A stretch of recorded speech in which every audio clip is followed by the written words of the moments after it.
Hello, ഇന്ന് നമ്മൾ രാവിലെ തന്നെ ആലിയാർ ഡാം കാണാൻ വേണ്ടിയിട്ട് ഇറങ്ങിയിട്ടുണ്ട്. അപ്പോൾ 8 മണിക്കാണ് ടിക്കറ്റ് സ്റ്റാർട്ടിങ് കേട്ടോ. നമ്മൾ 2 ടിക്കറ്റും കാര്യങ്ങളൊക്കെ എടുത്തതിന് ശേഷം ഉള്ളിലോട്ട് പോയി കയറി ചെല്ലുമ്പോൾ തന്നെ കാണുന്നത് ഒരു പൂളാണ്. ഇപ്പം അതിൽ വെള്ളവും കാര്യങ്ങളൊന്നും ഇല്ല കേട്ടോ. രാവിലെയോ അല്ലെങ്കിൽ വൈകിട്ടോ ആണ് ഇവിടെ കാണാൻ നല്ല ഭംഗി ഉണ്ടാവുക കേട്ടോ. ഫോട്ടോസും കാര്യങ്ങളൊക്കെ എടുക്കാൻ പറ്റുന്ന നല്ല പ്ലേസാണ്. ഇപ്പോൾ ഒരു ബ്രിഡ്ജിൻ്റെ താഴത്തു കൂടി ഈ ഡാമിൽ നിന്നുള്ള വെള്ളവും കാര്യങ്ങളൊക്കെ ഒലിച്ച് പോകുന്നൊരു പ്ലേസ് ഉണ്ട്.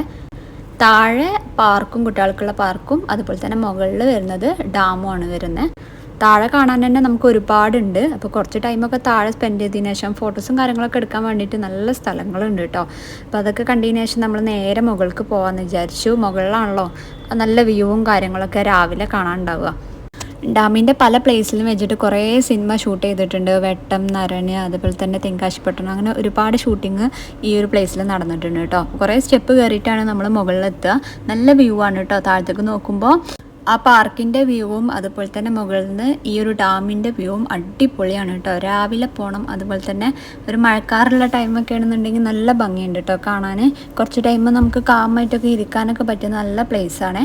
കുറേ നടക്കാനുണ്ട് കേട്ടോ. നടന്നിട്ട് നമുക്ക് കുറേ വ്യൂസും അതുപോലെ തന്നെ ഫോട്ടോസും കാര്യങ്ങളൊക്കെ എടുക്കാൻ പറ്റും. അതുപോലെ തന്നെ ഡാമുക്ക് നമുക്ക് ഇറങ്ങാനുള്ളൊരു സ്പേസും കൂടെ ഉണ്ടായിരുന്നു. കുറേ നടന്നിട്ട് കാണാനുള്ളതുകൊണ്ട് തന്നെ കുറച്ചൊക്കെ കണ്ടതിന് ശേഷം നമ്മൾ നേരെ റിട്ടേൺ പോകാമെന്ന് വിചാരിച്ചു കേട്ടോ. പിന്നെ നമ്മൾ നേരെ താഴത്തേക്കൊക്കെ ഇറങ്ങിയതിന് ശേഷം പിന്നെ നമ്മൾ നേരെ പാർക്കൊക്കെ പോകാമെന്ന് വിചാരിച്ചു. പാർക്കിൽ കുട്ടികളൊന്നുമല്ല കേട്ടോ, ഫുള്ള് വലിയ വലിയ ആളുകളാണ് കൂടുതലും ഉണ്ടായിരുന്നത് കേട്ടോ. പുറത്തേക്ക് ഇറങ്ങുമ്പോൾ ഒരുപാട് കടകൾ ഇതിൻ്റെ ഫ്രണ്ടിലുണ്ട് കേട്ടോ. ഫുഡും കാര്യങ്ങളൊന്നും അത്ര ഹൈജീനിക് അല്ല, പക്ഷേ നല്ല പേയ്മെൻറ്റും കാര്യങ്ങളൊക്കെ നമ്മൾ കൊടുക്കും വേണം. അപ്പോൾ ഇന്നത്തെ വീഡിയോ ഇത്രയേ ഉള്ളൂ. നെക്സ്റ്റ് വീഡിയോ ആയിട്ടും നമ്മൾ പെട്ടെന്ന് തന്നെ വരാം കേട്ടോ.